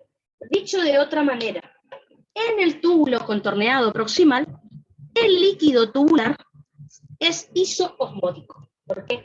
Porque saqué del túbulo, reabsorbí del túbulo la misma cantidad de agua que de sodio. ¿Tá? Necesito saber si va entendiendo lo que voy diciendo, porque por ahí esta parte cuesta un poco. Me van a decir, pero no debería haber menos acá. Volumen sí, pero si analizo ese volumen que quedó, sigue teniendo la misma cantidad de sodio, porque perdí la misma proporción de sodio que de agua. Entonces, en el líquido, en el túbulo proximal, la cantidad de sodio y de agua es la misma. Así que el líquido tubular en el túbulo proximal es isoosmótico. Tiene la misma osmolaridad que el plasma, como ven acá. ¿Hasta acá me van entendiendo? Bueno. Vamos a pasar entonces al asa descendente de Henle. Si ustedes se acuerdan lo que yo les conté en esta clase de asa, yo les dije que el asa descendente de Henle es solo permeable al agua, pero impermeable a los solutos. Así que, por lo tanto, yo les había contado que en el asa descendente de Henle solo se reabsorbe agua. Y les dije que era un 20% de agua. Solo agua en un 20%. Necesito que piensen en algo entonces. Piensen en el líquido que está acá. Si yo a este líquido le saco agua, ¿cómo va a quedar el soluto acá? Fíjense en eso. Le saco agua al túbulo porque la reabsorbo, ¿no es cierto? ¿Qué va a pasar con el soluto que queda acá? Parece que aumenta, ¿no es cierto? Se concentra. Es muy parecido a cuando en primera vimos deshidratación. Si el paciente pierde agua del cuerpo, parece que los glóbulos rojos aumentan. Parece que las proteínas aumentan. Piénsenlo de esa manera. Si yo pierdo agua del túbulo, solo agua, porque la reabsorbí, ¿qué va a pasar con el soluto que queda acá? Aumenta. En realidad, parece que aumenta y es porque se concentró. Entonces, fíjense, la osmolaridad que estaba en 300 empieza a aumentar. 400, 500, y cuando llegamos a la mitad del asa, estamos en 600. Entonces, como pueden ver, de 300, cada vez que fui absorbiendo agua a lo largo del asa descendente, fue aumentando la cantidad de soluto. ¿Por qué? En realidad no aumentó realmente, parece que aumentó, es decir, que se concentró. Por lo tanto, fíjense cómo quedamos acá al final del asa descendente. Puedo decir entonces que en el asa descendente de Henle, el líquido tubular se vuelve hiperosmótico, porque como pueden ver, tiene mayor osmolaridad que el plasma, que recuerden que el plasma habitualmente tiene 300. Entonces, en el túbulo proximal, el líquido tubular es isosmótico. ¿Por qué? Porque reabsorbe la misma cantidad de agua que de sodio. En el asa descendente de Henle, el líquido tubular se vuelve hiperosmótico o se concentra. ¿Por qué? Porque reabsorbí más agua que sodio. En realidad reabsorbí agua, nada de sodio. ¿Ah? A ver. Dice Flor, ¿cómo con el surfactante? Parece que hay más en un alveolo que en otro. Exactamente, parece.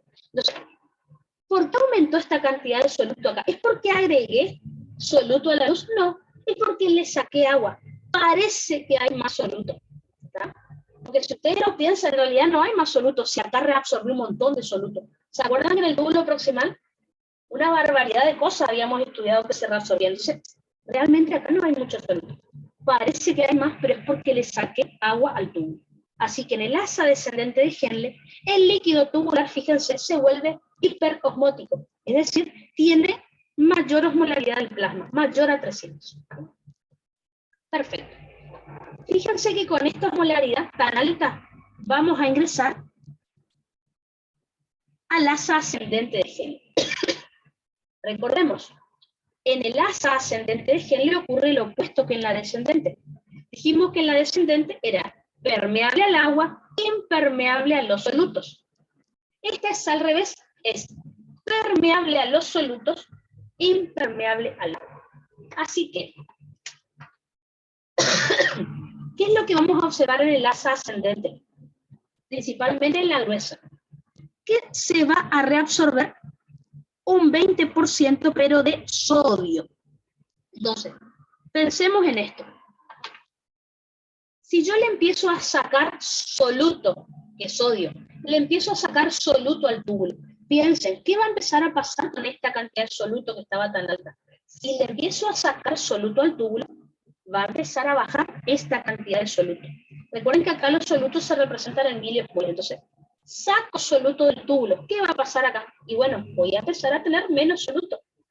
Fíjense, la osmolaridad, por lo tanto, empieza a bajar. 600 baja a 500. Baja a 400, ¿ven? En algún momento llegamos a 300. Llegamos, hizo, pero sigue bajando. A medida que voy reabsorbiendo sodio, va bajando la osmolaridad. Por ejemplo, 200, por ejemplo, 100. Para poner un ejemplo. ¿Ah? Fíjense entonces cómo el líquido tubular se volvió hipoosmótico, ¿ven? De 600 bajó a 200 a 100, depende del paciente. ¿Ah? Y con eso entonces nos vamos a ir a túbulos distales y colectores. ¿Ah? Entonces, ¿qué podemos decir del asa ascendente de Henle? Que en el asa ascendente de Henle, el líquido tubular se vuelve hipoosmótico. Es decir, que termina teniendo menor osmolaridad que el plasma, que es 300. Adivinen qué es lo que suele preguntar el profe. ¿Ven que acá tenemos dos segmentos del asa de Henle? ¿Cuál de estos dos es ese? Y lo van a encontrar en los libros. En los libros a veces habla del segmento diluyente del asa de Henle. Les pregunto, ¿en cuál de estos dos asas está diluido el líquido tubular?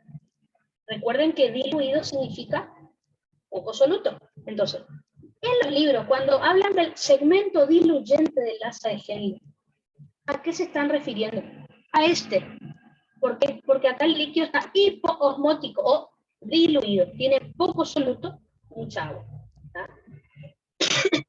Así que fíjense, finalmente estamos llegando a túbulo distal y colector cortical. Acá quiero que tengan en cuenta algo muy importante. Hasta ahora, siempre que yo absorbía agua, ¿me importaba hablar de la antidiurética? No. Yo les dije en la clase anterior que en el túbulo proximal y en el asa de Henle siempre se reabsorbe agua. Así que, como habrán podido escuchar, en ningún momento yo hablé de la antidiurética. Ahora, llegamos a túbulo distal, colector cortical y colector medular. Acá sí me interesa hablar de la antidiurética. Como les dije hace un ratito en el cuadrito, para obtener una orina diluida, no tiene que estar actuando antidiurética en los riñones. Así que tengan en cuenta eso para lo que vamos a explicar acá. No está actuando antidiurética en los riñones. Por lo tanto, nosotros dijimos en la clase anterior, si hay antidiurética se reabsorbe agua. Si no, no, porque no se exponen las acuaponinas en la membrana apical.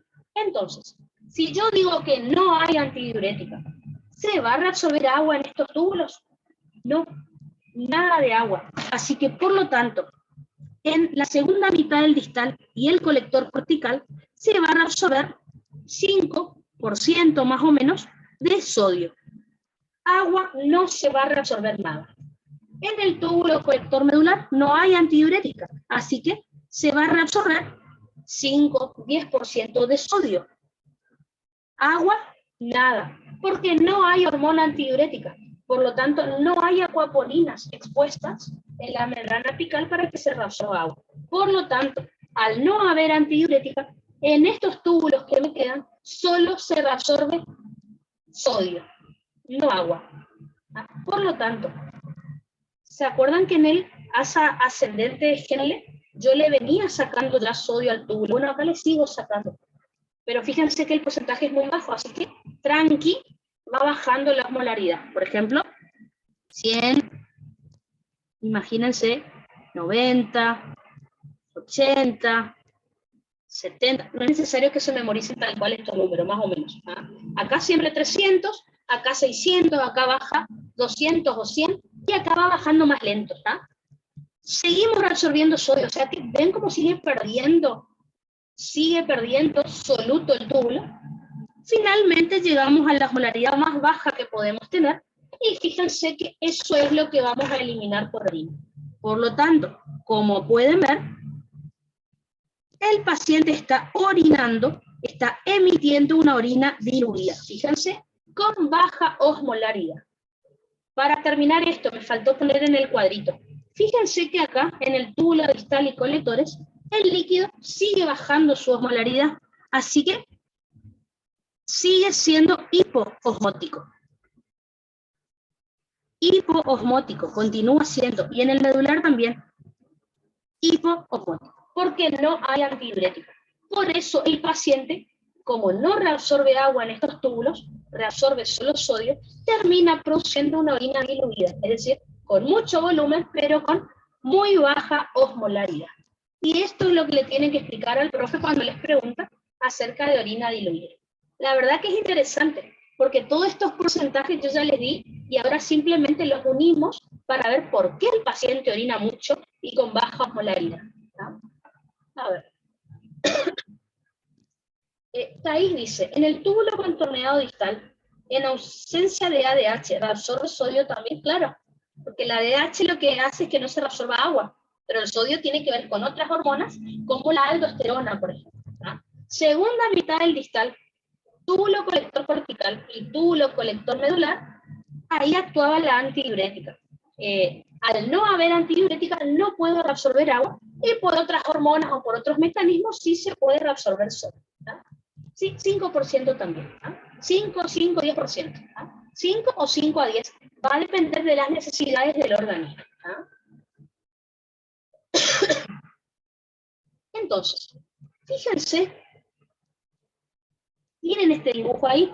Lo que pasa es que yo les quería mostrar un poquito más claro el tema, digamos. ¿Ah? Entonces, fíjense, si el profe les pregunta dilución de orina, fíjense, repasemos.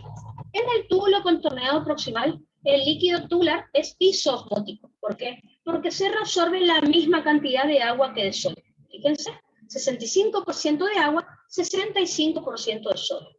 Asa descendente delgada de Henle, el líquido se vuelve hiperosmótico o más concentrado, porque se reabsorbe 20% de agua, no se reabsorbe nada de sodio. Pasamos al asa ascendente de Henle. Recuerden que nos interesa la gruesa, porque en la delgada se secretaba urea, pero nos interesa. Así que en el asa ascendente gruesa de Henle, el líquido tubular se vuelve hipoosmótico. ¿Por qué? Porque solamente se reabsorbe sodio, ya que este soluto es impermeable al agua. Recuerden que el asa ascendente de Henle, por ese motivo, se le denomina segmento diluyente del asa de Henle. ¿Tá?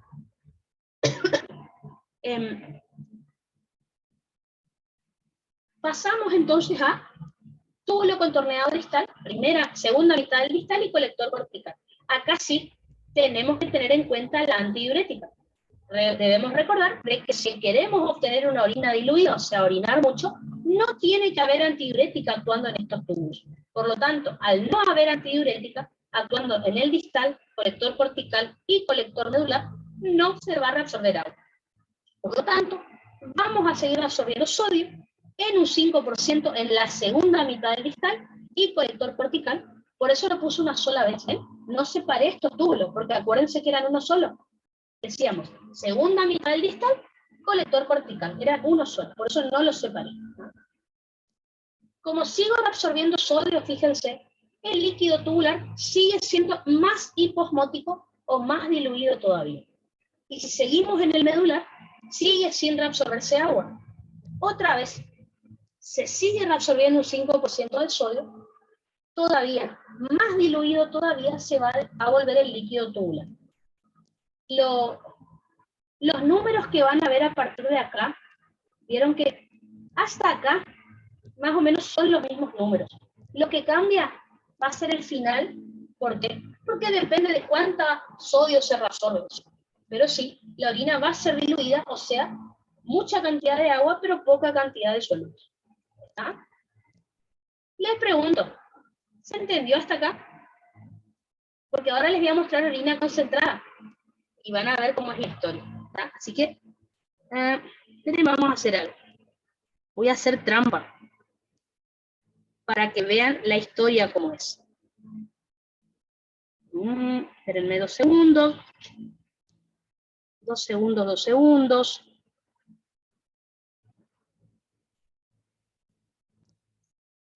El tema es así. ¿Qué pasa si el profe me dice, bueno, ahora háblame de cómo obtendrías una orina concentrada? Vamos a suponer que el profe les dice eso. Entonces, ¿cómo empezaría la explicación? Como para atrás 2 segundos. Bueno, profe, una orina concentrada se caracteriza por tener mucho volumen, poco soluto. Una orina concentrada se caracteriza por tener poco volumen, mucho soluto. O sea, poco volumen sería una orina con poca cantidad de agua y mucho soluto sería alta osmolaridad. Para obtener esa orina concentrada, necesito que la hormona antidiurética esté actuando en los riñones. Y el clearance de agua libre me va a dar negativo. Ahora, acá está la buena noticia. Les pregunto, si la antidiurética solo actúa en los últimos túbulos, todo lo anterior que yo les expliqué, de túbulo proximal y asa de Henle, ¿va a cambiar? No, esa es la buena noticia. La orina diluida y la orina concentrada se explican igual hasta asa de Henle. Lo que va a cambiar es el final de la historia, en túbulos distales y colectores, porque ahí actúa la antidiurética. Así que yo hice trampa, pero lo vamos a repasar, no se preocupen. Entonces, fíjense, el final de la historia nada más va a cambiar. Volvamos a nuestro pizarrón y repasemos todo de vuelta. ¿Qué pasa si el profe me pide? Espérenme que...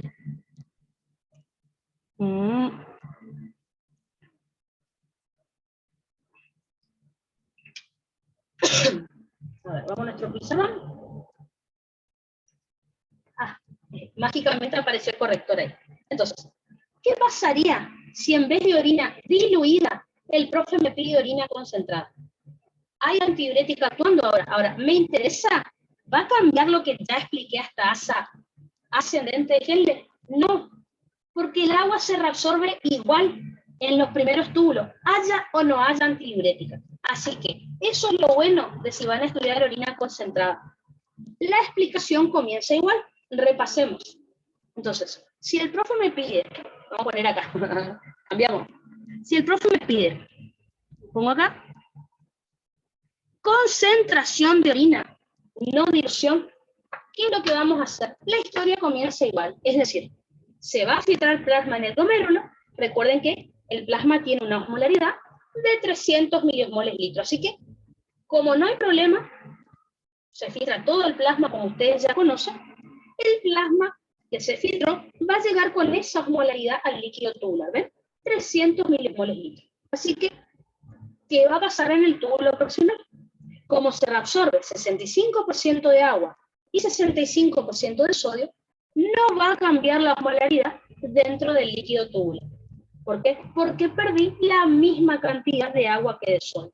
Así que en el túbulo proximal, el líquido va a seguir siendo isoosmótico, o sea, va a tener la misma osmolaridad que el plasma. Ahí pasamos a asa descendente de Henle. En el asa descendente, fíjense, dijimos que esta asa era permeable al agua, impermeable a los solutos. Así que, por lo tanto, vamos a reabsorber un 20% de agua. A medida que yo voy reabsorbiendo agua, parece que va aumentando el soluto. ¿Por qué? Porque se va concentrando, ¿ven? 300, empieza a aumentar la osmolaridad. 400, 500, 600. Como pueden ver, en el asa descendente de Henle, el líquido tubular se volvió hiperosmótico, o sea, con mayor osmolaridad que el plasma. De ahí pasamos entonces al asa ascendente de Henle. El asa ascendente de Henle es permeable a los solutos, pero impermeable al agua. Así que, por lo tanto, dijimos que se reabsorbe un 20% de sodio. Si yo empiezo a sacarle sodio al túbulo, empieza a bajar la cantidad de soluto que vamos a tener acá, ¿ven? De 600 baja hasta 300, pero sigue bajando, hasta 200, hasta 100. Como pueden ver, el líquido tubular se volvió hipoosmótico o se diluyó en el asa ascendente de Henle. Hasta acá, ¿cambió algo de lo que les dije?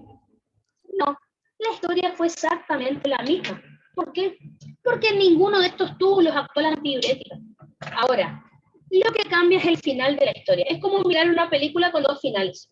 El final alternativo depende de lo que queramos hacer. Bueno, yo ahora quiero concentrar la orina. Por lo tanto, miren lo que puse acá. Ahora sí necesito que la antidiurética actúe en estos túbulos. Por lo tanto, ahora sí, se va a reabsorber sodio, como ya les dije, pero al haber antidiurética, recuerden que las acuaporinas se van a exponer en la membrana apical y por lo tanto también se va a reabsorber agua. Así que se reabsorbe sodio en un 5%, pero se reabsorbe un poco más de agua, en un 5 a 10%, ¿ven? Se reabsorbe más agua que sodio. En la segunda mitad del distal y el colector cortical. La antidiurética, recuerden que también actúa en el colector medular. Por lo tanto, se va a reabsorber sodio por la aldosterona, por lo que hayamos estudiado. Pero por la antidiurética, se va a reabsorber mayor cantidad de agua, ¿ven? 5 a 10%. Por lo tanto, como pueden ver, a diferencia de cuando estudiamos orina diluida, acá se va a reabsorber más agua que sodio. En la orina diluida era sodio más que agua, porque agua no se reabsorbió. Al haber antidiurética, en estos túbulos cambió el final de la historia. Se reabsorbe más agua que sodio. Entonces, fíjense lo que va a empezar a pasar. Si se reabsorbe más agua que sodio, piensen que va a pasar lo mismo que acá. ¿Ven? Más agua, nada de sodio, acá un poquito más de agua que de sodio. Si yo le empiezo a sacar agua al túbulo, el soluto, por más que se reabsorba, se va a empezar a concentrar. Por ejemplo, 110, 120, perdón, en realidad se va a empezar a concentrar más rápido. Corrijo acá. Se está reabsorbiendo agua, se está reabsorbiendo sodio, pero se está reabsorbiendo más agua que sodio. Así que, ¿qué va a empezar a pasar? Fíjense, va a empezar a aumentar la osmolaridad, ¿ven? 200, 300, no sé, 350. Eso va a depender de cuánta antidiurética haya actuando. Pero fíjense cómo empieza a aumentar la osmolaridad en los túbulos. Seguimos en el túbulo colector medular. Fíjense, se sigue absorbiendo más agua que sodio. Sigue aumentando la osmolaridad. Fíjense, sigue aumentando la osmolaridad. Cuanto más agua yo reabsorba, cuanto más agua saque el túbulo, más se van a concentrar los solutos. Y por lo tanto, fíjense que el soluto se va a eliminar por orina con una alta osmolaridad. Vamos a producir una orina concentrada. ¿Qué características tiene una orina concentrada? Que tiene muy poca cantidad de agua porque, fíjense, se reabsorbió en estos túbulos y tiene poco soluto. Perdón, muy poca cantidad de agua y mucho soluto. Orina concentrada. ¿Por qué poca agua? Porque la reabsorbí acá. ¿Por qué mucho soluto? Porque al sacar agua del túbulo, el soluto se concentró. Por lo tanto, en el túbulo proximal, no importa si la orina es diluida o concentrada. ¿Ven que el líquido sigue siendo isosmótico? En el asa descendente, el líquido sigue siendo hiperosmótico. No importa si es orina diluida o concentrada. En el asa ascendente sigue siendo hiposmótico. Ahora, lo que cambió fue al final. Cuando yo les expliqué orina diluida, todos estos túbulos producían un líquido hiposmótico. Y eso es lo que cambió acá. Fíjense que ahora en el túbulo distal y colector cortical, el líquido tubular se volvió hiperosmótico, ¿ven? Con mayor osmolaridad que el plasma. Hiperosmótico. En el túbulo colector medular, el líquido tubular sigue siendo hiperosmótico. Y esa es la orina que el paciente va a producir. Una orina concentrada. Así que, lo bueno es que tienen que estudiar lo mismo hasta acá para ambos tipos de orina. ¿Qué es lo que cambia? Que si el profe me pide orina diluida, esto es hiposmótico, porque no hay antidiurética. Si me pide orina concentrada, esto es hiperosmótico, porque sí hay antidiurética. Les hice los dos dibujos, pero para que vean, la historia es la misma. Así que eso es lo bueno, estudiar una sola vez casi todos los túbulos, menos al final, que es si hay o no hay antidiurética. Perfecto. Así que fíjense, les hice un cuadrito para que no se olviden esto, ¿no? Pero, entonces, hace un ratito les dibujé esto, ¿ven? Entonces, hipo e hipo, ¿ven? No había antidiurética en dilución de orina. Fíjense cómo cambió concentración. Iso sigue siendo el túbulo proximal, hiper, el asa descendente, hipo, el asa ascendente. Vuelvo a cambiar el dibujito. Fíjense, dilución. Segunda mitad del distal, colector cortical y colector medular, fíjense que son hiposmóticos. Y por eso la orina sale diluida. ¿Por qué? Porque no hay antidiurética y fíjense, no se reabsorbe agua. Cambio de pizarrón. Fíjense que ahora dice concentración de orina. ¿Qué fue lo único que cambió del dibujo? Ahora sí hay antidiurética. ¿Ven acá? Por lo tanto, si miran en el dibujo, en segunda mitad del distal, colector cortical y colector medular, se reabsorbe sodio y agua, pero más agua que sodio. Por eso se empieza a concentrar los solutos en el túbulo y por eso el paciente orina más concentrado. Así que eso es lo que el profe quiere que le explique. Si lo piensan así no es tan complicado, pero bueno. Hasta acá no es tan complicado. Ahora, gracias. Bueno. Entonces, repasemos. Le hice acá un cuadrito. Donde podemos repasar lo que les estuve diciendo acerca de los túbulos. Les puse todos los túbulos y qué tipo de líquido vamos a tener. Entonces, en ausencia de antidiurética, si no hay antidiurética actuando en el riñón, fíjense, o si hay antidiurética actuando en el riñón, no importa. Fíjense que en el túbulo proximal, el líquido sigue siendo isomótico, o sea que tiene la misma molaridad que el plasma, porque no depende de la antidiurética. En el asa descendente delgada de Henle, fíjense que el líquido se concentró, es decir, se volvió hiperosmótico, independientemente de si hay o no hay antidiurética, porque la antidiurética no actúa ahí. En el asa ascendente de esa de Henle, fíjense que el líquido sigue siendo hiposmótico. No me importa si hay o no hay antidiurética, porque la antidiurética no actúa ahí. ¿Dónde cambia la historia? Fíjense, en los últimos tubos. Entonces, en el túbulo contorneado distal, colector vertical y colector medular, en ausencia de antidiurética, el líquido se va a convertir en hiposmótico. Es decir, que va a tener menor osmolaridad que el plasma. Y eso es lo que el paciente va a orinar. Una orina con baja osmolaridad y mucha agua. Ahora, en presencia de antidiurética, el líquido que van a producir estos tres túbulos va a ser hiperosmótico. ¿Por qué? Porque al reabsorberse mucha agua hacia la sangre, el soluto parece que aumenta, se empieza a concentrar, y eso es lo que el paciente va a orinar. Va a producir una orina con muy poca cantidad de agua, porque la mayor parte se reabsorbió hacia la sangre, gracias a la antidiurética, y mucho soluto. Por eso está bien concentrado. Vuelvo un poquito hacia atrás y vamos a hablar por último del tema. Entonces, si el profe les pregunta dilución de orina, le van a hablar de este cuadrito, obviamente de orina diluida, y le van a contar esto. ¿Cómo fue variando el líquido tubular a lo largo de los túbulos hasta llegar a producir una orina diluida? Si les pide orina concentrada, le van a hablar de qué características tiene una orina concentrada y le van a explicar este cuadrito, el de concentración de orina. ¿Cómo varía la osmolaridad del líquido tubular a lo largo de los túbulos hasta finalmente producir una orina concentrada? Ahora, les cuento lo siguiente. Yo les dije, a ver, vamos a hacer un poquito de zoom. ¿Vieron que yo les dije que hay antidiurética acá? Hay antidiurética actual. Entonces, recuerden, ¿qué era lo que hacía la antidiurética realmente en los riñones? ¿Se acuerdan que abría acá? Vamos a poner una acuaporina, ¿no es cierto? Lo que hace la antidiurética es abrir la puerta, que son las acuaporinas, para que pase el agua. Pero yo quiero que piensen en algo.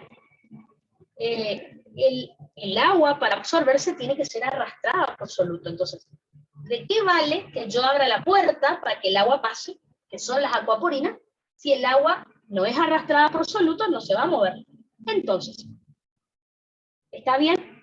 La antidiurética me abrió la puerta para que el agua pase. O sea, expuso acuaporinas en la membrana para que el agua se quiera reabsorber. Ahora, para que el agua realmente se reabsorba, necesita ser arrastrada por soluto. Lo digo de otra manera. Acá, en el intersticio medular, es decir, en el espacio que hay entre las células tubulares y la sangre, tiene que haber mucho soluto. ¿Para qué? Para arrastrar agua. Específicamente, acá en el intersticio tiene que haber una osmolaridad de 1200 a 1400 milimoles litros. Entonces, en el espacio que hay entre las células tubulares y los capilares, hay soluto. Ese soluto es el que va a arrastrar el agua. Así que, cuando yo abro la puerta para que el agua pase, el agua, ¿por qué va a pasar? Porque es arrastrada por este soluto que está en el intersticio. Así que, el mecanismo de concentración de orina, acá está casi todo lo que tienen que explicar, excepto por una cosa. ¿Cuáles son los requisitos para concentrar la orina? Les comento ahora y mañana vamos a estudiar uno por uno. La antidiurética, ya saben, necesitamos antidiurética, la cual va a exponer las acuaporinas 2 en la membrana apical de las células tubulares para que el agua pase. Pero el agua debe ser arrastrada por soluto. Hay soluto que debe ejercer presión osmótica sobre el agua. ¿Dónde está este soluto? que va a arrastrar el agua, que va a hacer que el agua se absorba? En el intersticio medular. Por eso siempre decimos que la médula es la que concentra la orina, realmente. Entonces, para que el agua se reabsorba, el intersticio de la médula renal debe ser hiperosmótico. ¿Qué quiere decir eso? Que el espacio que hay entre las células tubulares y el capilar debe tener soluto y por lo tanto alta osmolaridad. Entonces, como les puse acá, ¿cuál es el valor de la osmolaridad que hay en el intersticio medular? 1200 a 1400 milimoles litro. ¿Qué soluto hay ahí para que tengan tan alta osmolaridad? La urea. ¿Se acuerdan que en algunos túbulos se reabsorbe urea y en otros se secreta? Era un quilombo la urea. Y cada vez que se reabsorbía yo les decía, chicos, no se preocupen, la urea no se reabsorbe a sangre, queda en el intersticio. Ya vamos a ver entonces en la próxima clase que la urea, al estar ahí en el intersticio dando vueltas, me aporta el 50% de la osmolaridad del intersticio. O sea, 600 a 700 milimoles litro. La otra mitad la va a aportar el mecanismo multiplicador por contracorriente, que me va a aportar la otra mitad de la osmolaridad, es decir, los otros 600 a 700 milimoles litro. Las estructuras que van a participar en el mecanismo multiplicador por contracorriente son el asa de Henle, ya les voy a explicar, y los vasos rectos. ¿Ah? El asa de Henle hace una cosa, los vasos rectos hacen otra. Así que ustedes ya saben todo acerca del ADH. Me falta hablar del ciclo de la urea, no el de Bioquín, el de renal. Y me falta hablar del mecanismo multiplicador por contracorriente, para ver realmente la historia completa. ¿Ah? Así que, hasta acá, ustedes ya saben que el agua se reabsorbe siempre que hay antidiurético, pero para que se reabsorba debe ser atraída por el soluto que está en el intersticio. Así que, la próxima clase veremos eso. ¿Ah? Mañana, les voy a avisar en el grupo, mañana vamos a tener clase, a la mañana nomás. Perdón, es domingo, yo sé. Pero como vamos bien con los temas, de última, para adelantar, damos clases mañana a la mañana. Después le dejo todo el resto del día libre, porque es domingo, para que bueno, hagan lo que quieran hacer. ¿Tá? Así que mañana vamos a terminar este tema y ya creo que ya podemos pasar a uréter y vejiga, que es lo último que nos queda. ¿Tá? Así que bueno. ¿tá? Entonces, cualquier duda que tengan, ya saben que me pueden preguntar y yo les contesto siempre. ¿tá? Nos vemos, chaucito.